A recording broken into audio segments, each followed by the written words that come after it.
خدا کی ہستی کے ایک منکر کی جو ملاح تھا حضرت امام جعفر صادق رضی اللہ عنہ سے گفتگو ہوئی۔ وہ ملاح کہتا تھا کہ خدا کوئی نہیں، معاذ اللہ۔ حضرت امام جعفر صادق رضی اللہ عنہ نے اس سے فرمایا، تم جہاز راں ہو، یہ تو بتاؤ کبھی سمندری طوفان سے بھی تمہیں سابقہ پڑھا؟ وہ بولا، ہاں مجھے اچھی طرح یاد ہے کہ ایک مرتبہ سمندر کے سخت طوفان میں میرا جہاز پھنس گیا تھا۔ حضرت امام نے فرمایا، پھر کیا ہوا؟ وہ بولا، میرا جہاز غرق ہو گیا اور سب لوگ جو اس پر سوار تھے ڈوب کر ہلاک ہو گئے۔ آپ نے پوچھا، اور تم کیسے بچ گئے؟ وہ بولا، میرے ہاتھ جہاز کا ایک تختہ آ گیا، میں اس کے سہارے تیرتا ہوا ساحل کے کچھ قریب پہنچ گیا، مگر ابھی ساحل دور ہی تھا کہ وہ تختہ بھی ہاتھ سے چھوٹ گیا۔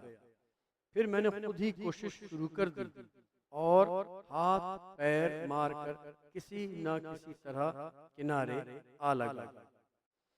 حضرت امام جعفر صادق رضی اللہ عنہ فرمانے لگے، لو اب سنو، جب تم اپنے جہاز پر سوار تھے تو تمہیں اپنے جہاز پر اعتماد و بھروسہ تھا کہ وہ جہاز پار لگا دے گا، اور جب وہ ڈوب گیا تو پھر تمہارا اعتماد اور بھروسہ اس تختے پر رہا جو اتفاقاً تمہارے ہاتھ لگ گیا تھا، مگر جب وہ بھی تمہارے ہاتھ سے چھوٹ گیا تو اب سوچ کر بتاؤ کہ اس بے سہارگی اور بے چارگی کے عالم میں بھی کیا تمہیں یہ امید تھی کہ اب بھی کوئی بچانا چاہے تو تمہیں بچا سکتا ہے؟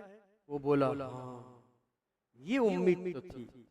حضرت نے فرمایا، مگر وہ امید تھی کس سے کہ کون بچا سکتا ہے؟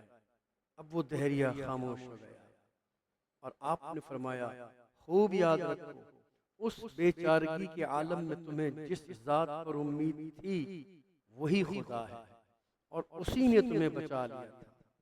ملاح یہ سن کر ہوش میں آ گیا اور اسلام لے آیا۔ سبق: خدا ہے اور یقیناً ہے، اور مصیبت کے وقت غیر اختیاری طور پر بھی خدا ہی کی طرف خیال جاتا ہے۔ تو خدا کی ہستی کا اقرار فطری چیز ہے۔